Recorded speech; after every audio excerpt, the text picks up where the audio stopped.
সোমবার সকাল মানেই জানোই সবাই গঙ্গা চান, তা গঙ্গা চান করতে এসেছি, গঙ্গা ভর্তি জল। আমি দেখছি এইটুকুনি নেমেছি, কত জল, তা মানে অতিরিক্ত জল বেড়েছে, প্রচুর জল বেড়েছে, তার মধ্যে বৃষ্টি আর রোদটা দেখতে পাচ্ছি না। কিছুক্ষণ আগে বৃষ্টি হচ্ছিল, তা এখন তো মানে প্রচুর রোদ উঠে গেছে। আমি চান করতে এলাম, জল প্রচুর ঘোলা, দেখো কত জল। একটু সাঁতার কাটি, দেখো কি আমার সাঁতারটা কাটছি।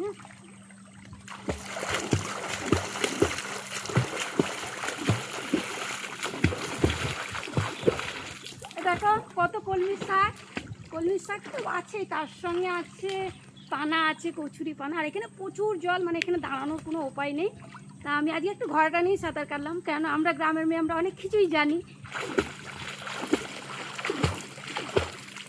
দেখবে এখানটা কত জল, দেখো পুরো ডুবে যাচ্ছে এখানটা, এত জল।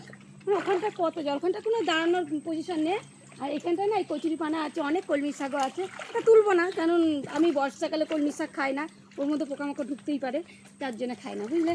তো সবাইকে জানাচ্ছি সোমবার শুভ সকাল, সবাই ভালো থেকো, ঠিক আছে। আর এখানে চান করতেছে মন্দিরে ভিডিও করেছি, দেখবে ভিডিওটা কেমন হয়েছে, ঠিক আছে। টাটা।